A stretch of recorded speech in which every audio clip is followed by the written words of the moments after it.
Deliveries go through the side entrance." The words weren't shouted. They didn't need to be. The man at the front desk barely looked up from his computer screen as he said it, eyes flicking toward the glass doors like she should already be on her way back out. She paused mid-step, standing just inside the marble-tiled lobby of one of the most expensive buildings in the city. Her sneakers were clean, her black leggings pressed smooth. She wore a plain oatmeal-colored hoodie and carried a large canvas tote over one shoulder, a smoothie balanced in her other hand. No logo, no sparkle, just clean lines and silence. Behind her, a woman in heels clicked past without interruption, smiling at the concierge. A man in a linen blazer was handed a bottle of cold water by another staff member. The doorman nodded. Another guest was offered a towel and ushered toward the in-building gym. She got none of that. No greeting, no smile, no glance. The lobby smelled like citrus and ambition. Every corner was designed to impress. Gold trim, velvet chairs, curated flower arrangements that were rotated weekly. The kind of place that didn't just have residents, it had statements. And she didn't look like one. She gave a small nod, the kind that didn't ask permission. "I'm here to meet someone," she said. The concierge gave a tight smile, the kind that barely moved the face. Who, exactly? There was a pause. Not hesitation, just patience. "Unit P," she said. His brows lifted slightly.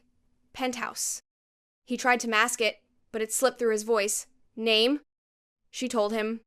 He typed it in slowly, like the keyboard wasn't cooperating. While he searched, another resident walked in, this time with a tiny dog in a designer bag. The concierge's smile returned fully for her. A full row of teeth. "Good afternoon, Ms. Langford," he said. "Your package was dropped off an hour ago. It's waiting in your unit." The woman barely looked at the black woman standing just feet away. If she did, it was the kind of glance people give to staff or background. "Do you have ID?" the concierge asked. She reached into her tote and handed him a simple card. No credit cards fanned out. No business badge. Just what he asked for. He stared at it longer than necessary. His lips parted, then closed again. "Take a seat," he said, more polite now. "Someone will be with you shortly." She walked over to the corner of the lobby and took the chair with the worst view. Not because she didn't know better, but because she knew how this worked.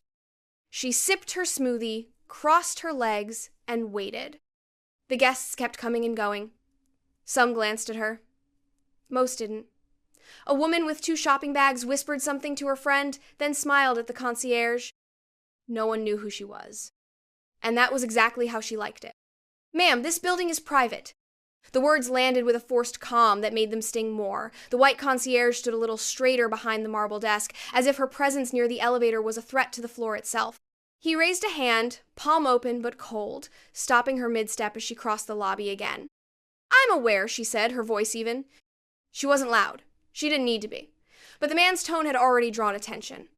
From one of the curved velvet chairs, a woman with thin sunglasses and a phone in her lap leaned sideways toward her husband.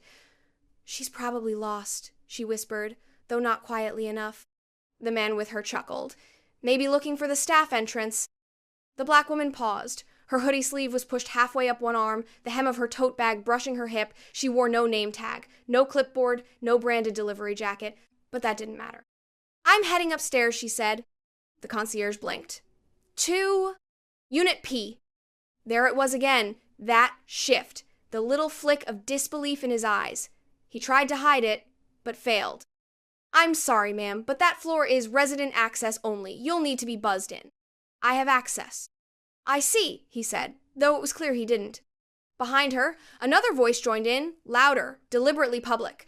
"This isn't a rental building." The comment came from a tall man in designer joggers who was headed to the gym. He didn't even look at her when he said it. Just walked past, towel over his shoulder, as if her presence offended the very idea of ownership.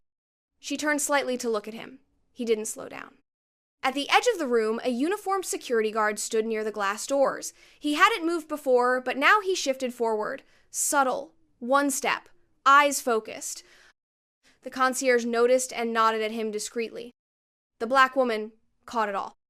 The unspoken choreography of exclusion, the silent handoff of discomfort.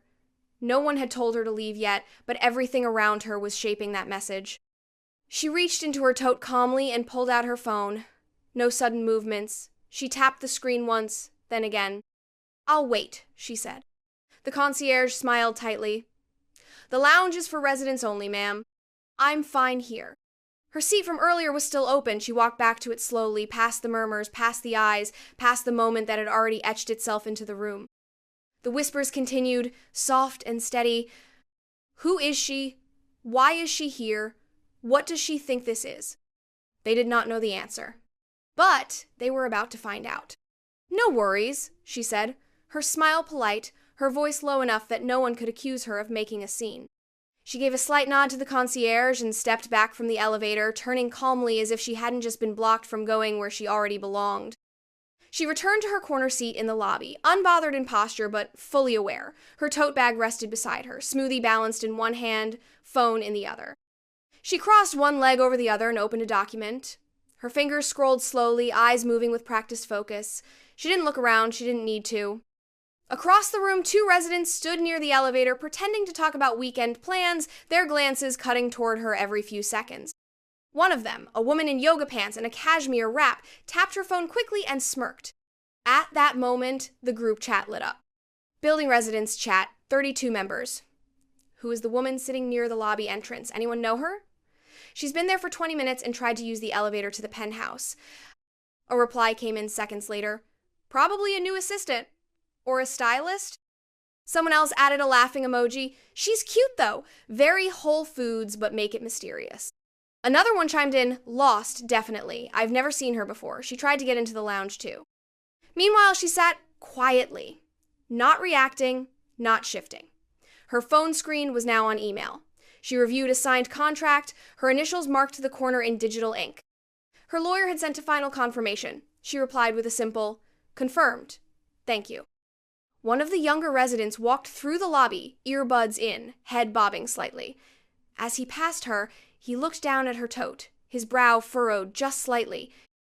He kept walking but turned back for a second glance. Something about her was familiar, but he didn't place it yet. The security guard at the front tried not to watch her, but he failed. She had presence, the kind that didn't shout, didn't ask, didn't explain. It just sat there like it owned the air around it. And still, she said nothing. No title, no mention of what floor was already hers, no reminder of who she was. Because she knew better. People show themselves fastest when they think you're beneath them. And if you let them talk long enough, they'll draw their own reflection. So she waited. She scrolled through her inbox, took another sip of her smoothie, answered a Slack message, checked the time. And while they whispered, speculated, and giggled, she simply prepared. Not to prove something. To arrive. And when she did, it would no longer be a question of who she was. It would be a realization of who they had just failed to see. The doors opened and the building manager walked in with a sort of urgency that still carried poise, the kind of stride that said something was happening, something that mattered, and within seconds, the atmosphere in the lobby began to shift. He didn't glance around to acknowledge the front desk or the waiting guests or even the security guard who instinctively stood a little taller as he passed. His eyes were locked on the woman sitting quietly in the corner, her legs crossed, tote bag still at her side, the last few sips of her smoothie resting on the table beside her phone.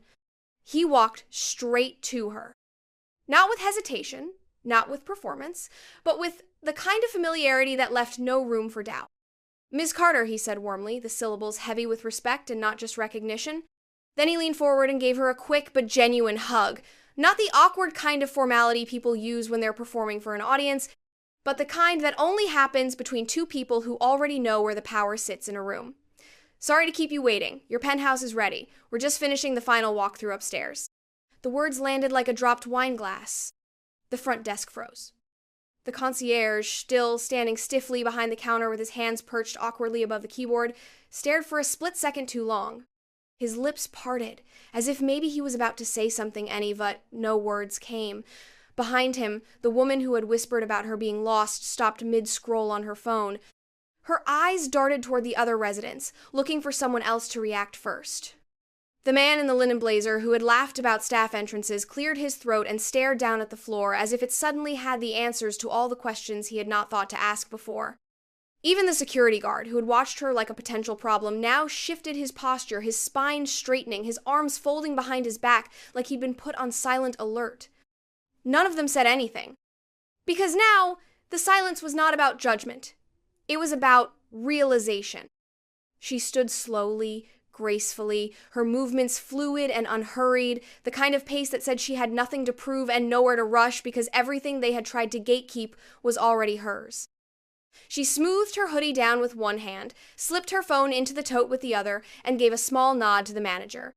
He gestured toward the far side of the lobby, to the elevator that didn't require keycards because it didn't stop on just any floor. It stopped at one. Just one.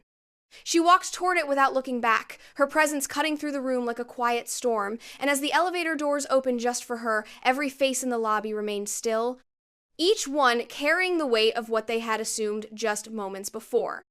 No one tried to speak. No one dared to apologize. Because nothing needed to be said. She had already said it all without a single word.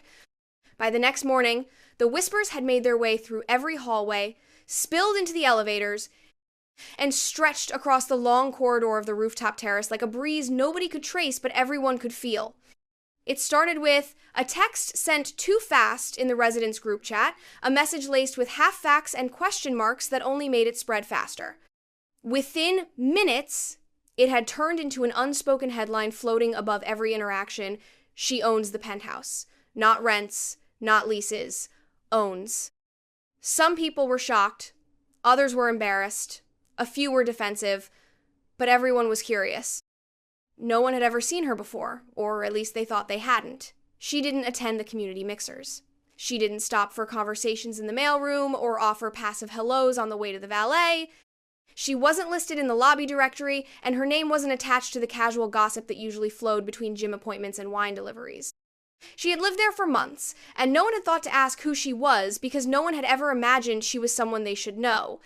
It was easier to assume she was passing through, easier to believe she had wandered in by mistake or was there to serve someone else. But now that the truth had surfaced, their silence shifted into speculation. Some residents asked outright, others tried to play it cool, hoping someone else would provide the details so they wouldn't have to ask directly. The answers came slowly, but they came. She was not just the owner of the penthouse. She had bought it in full. No mortgage, no partnership, just a clean, quiet transaction that made her the sole title holder of the most coveted unit in the building. Custom-finished, glass-wrapped views of the skyline, rooftop access that extended past the pool, a private garden carved into the terrace like a secret, every detail designed with purpose, because she was not just wealthy, she was intentional. An architect by training, a founder by instinct. She had built her own firm from scratch, then built a second one just to hold the projects the first one couldn't handle. Most of the city didn't know her name because she didn't advertise. She didn't show up for applause. She showed up for blueprints, contracts, and deadlines that didn't blink. If you knew real estate, you had seen her signature before. If you didn't, you had walked through something she had shaped without realizing it. And that was how she preferred it. She wasn't invisible. She was unbothered. She didn't move through spaces for validation. She moved through them because she built them. She designed the angles. She chose the lighting. She hand-selected the stones in the lobby floor that some of these same residents had walked over while dismissing her existence. They didn't see her before because they didn't think they needed to, and now that they did, they couldn't stop looking. But she had already turned the page, because her story had never required their recognition. Only their silence, and now she had both. The sun dipped low behind the skyline, casting gold light across the rooftop, soft and deliberate like it had been invited to. Glass lanterns flickered along the edge of the railing, and the hum of music floated in the background, something jazzy, old, confident. The guest list was small, intentional. Not a party, but a gathering. No photographers, no hashtags, just people she knew, people she respected, and a few she had built with.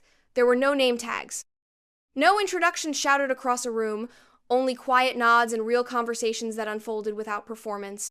She stood near the center of it all, a glass of something amber in her hand, the breeze moving gently through the hem of her dress. Her posture was easy, grounded. The rooftop terrace had been custom finished during her renovations, every tile chosen by her, every planter placed with her eye.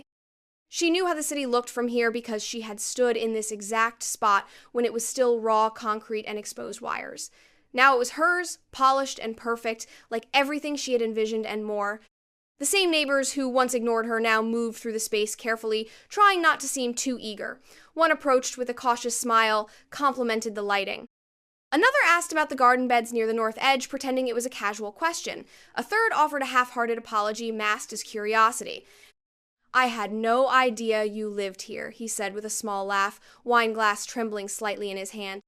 She smiled. Kind, but distant, the way someone smiles when they are already 3 steps beyond the conversation. Not cruel, not dismissive, just finished. She listened more than she spoke. Not because she had nothing to say, but because she had already said it without a word. The elevator had opened for her. The silence had followed. The recognition had arrived on its own. She did not need to hold court. She did not need to explain. She was present, and that was enough. The concierge had sent flowers the day before. No note, just a gesture. The security guard nodded now when she passed, not out of protocol, but out of understanding. The staff had started using her name behind the desk, quiet and respectful, like someone had reminded them who she was. And she had not changed. She still wore what she wanted, still walked like time belonged to her, still sat in quiet corners and answered messages with one hand while sipping tea with the other. But now, when she entered a space, people paused. They checked themselves. They remembered. And that was all she ever wanted. Not their approval, not their apology, just the shift. So the next time someone walks in wearing simplicity instead of status, carrying purpose instead of brands, they will hesitate before assuming. They will glance twice before deciding. They will feel the echo of her presence in the room even when she is not there. Because she never needed to be the loudest to be the one remembered. And now, she always will be.